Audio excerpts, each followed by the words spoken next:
Habari za wakati huu wapenzi wa Msizo TV, natumaini mnaendelea vizuri popote mlipo, na kama bado hujajiunga nasi, huu ndio wakati sahihi wa kubonyeza subscribe, like na kushare video hii.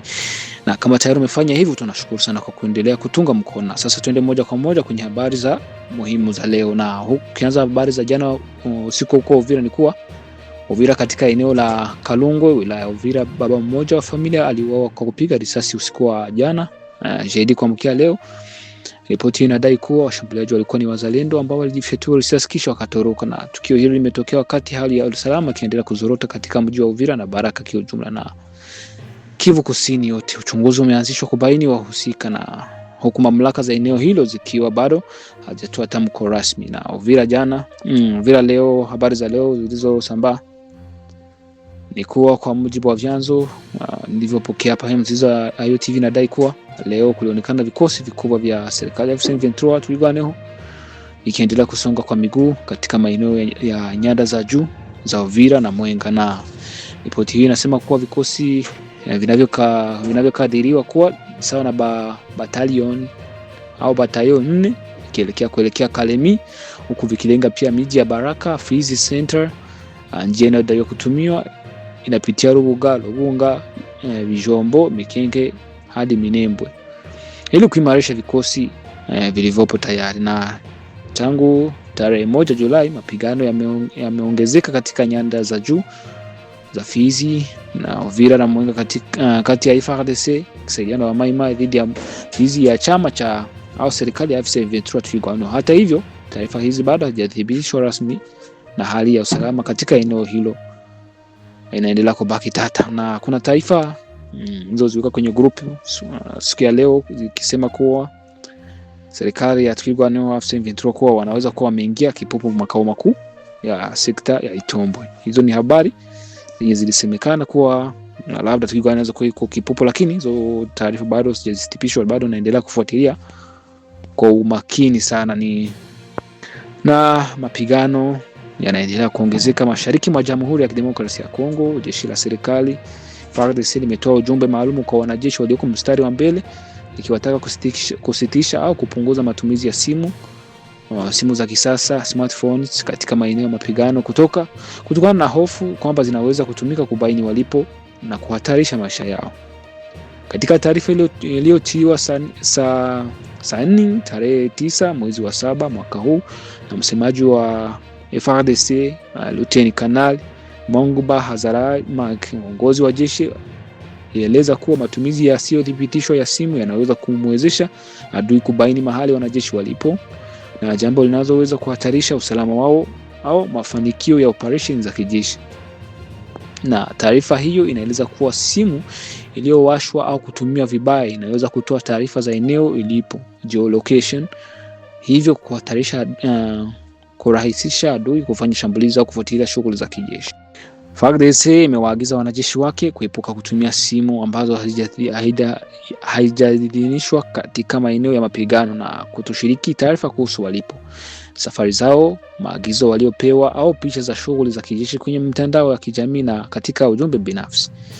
Kuheshimu maelekezo yote yatakayotolewa na uongozi kuhusu matumizi ya simu katika maeneo ya vita, na kuripoti mara moja matumizi ya simu yanatia shaka na uvujaji wa taarifa unaoweza kuhatarisha operesheni za kijeshi.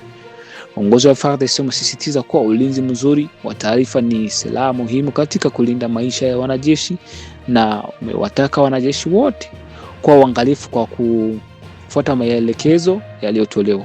Taarifa hii imetolewa wakati hali ya usalama katika wilaya ya Fizi mkoani Kivu Kusini ikiendelea kuzorota kutokana na mapigano na mabadiliko ya maeneo yanayodhibitiwa na pande zinazopigana. Katika wiki zilizopita, shughuli za kijeshi zimeongezeka katika maeneo mbalimbali ya Fizi, Minembwe, na kwa mujibu wa taarifa kutoka vyanzo tofauti, chama cha MRDP au jeshi la Twirwaneho kushirikiana na serikali ya M23 inaendelea kupanua maeneo inayodhibiti na kuimarisha operations zake za kijeshi katika eneo hilo. Hali hii imeendelea kuwatia wasiwasi wananchi kuhusu usalama wao, huku mapigano yakizidi kushika kasi. Hivi karibuni viongozi wakuu wa serikali ya M23 walifanya ziara huko Minembwe, ikiwemo ni Bertrand Bisimwa, Dr. Freddy Kaniki, Lawrence Kanyuka na Moizi Nyarugabo, General Byamungu pamoja na maafisa wengine waandamizi wa jeshi. Kwa mujibu wa serikali ya M23, ziara hiyo ilikuwa na lengo la kuzungumza na wananchi, kufanya mkutano na viongozi wa maeneo mbalimbali na kutathmini hali ya shughuli katika maeneo wanayodhibiti. Kwa upande mwingine, serikali ya DRC inaeleza kuwa kusisitiza kuwa itaongeza juhudi za kijeshi ili kurejesha maeneo yaliyo chini ya udhibiti wa serikali ya M23. Na wakati pande zote zikiendelea na operesheni za kijeshi, wananchi wa Fizi, Minembwe na maeneo jirani wanaendelea kukabiliwa na changamoto kubwa za usalama na misaada ya kibinadamu, huku vita vikiendelea kuathiri maisha yao kila siku. Na tukielekea kwa Burundi, ni kwa usiku wa tarehe 9 jana Julai mwaka huu, moto mkubwa ulizuka katika soko kuu la mji wa Ngozi. Wananchi walijitokeza kujaribu kuuzima, na taarifa zikisambaa kwenye mitandao ya kijamii. Baada ya takriban dakika 30, gari ndogo la zimamoto lilifika, lakini halikuweza kuzima moto kutokana na ukosefu wa uwezo na maji.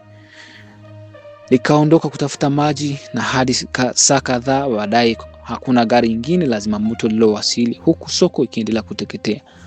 Mwandishi aliuliza kuwa kwa nini magari ya zimamoto kutoka Kayanza, Muinga, Gitega na Bujumbura hayakutuma kusaidia licha ya kuwa yapo katika umbali unaoweza kufika. Na pia anauliza kuwa viongozi mbalimbali wa serikali walikuwa wapi usiku huo na kwa nini hawakuratibu haraka juhudi za kuzima moto. Mwisho anakosoa serikali kwa kushindwa kuchukua hatua madhubuti kwa kuzuia matukio ya moto na ya mara kwa mara katika masoko ya Burundi, akisema kuwa katika nchi zinazowajibika baadhi ya viongozi wangewajibishwa kwa uzembe huu. Hapo tulikuwa Burundi, ni kwa jana soko za Burundi zinaendelea kuungua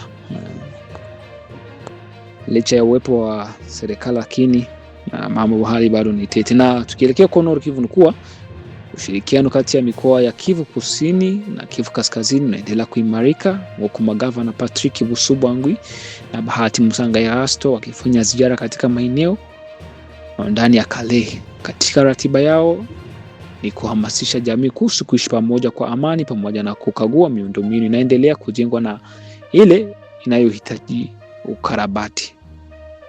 Na niwashukuru kwa habari za muda huu, na tutaendelea, na niendelee kuwashukuru wale wanaotoa support ya kusubscribe. Tuendelee kusubscribe na kulike na kushare na kucomment. Ucomment unatuambia unatufuatilia ukiwa upande gani, ukiwa nchi gani, ukiwa sehemu gani, ukiwa bara gani. Mungu awabariki.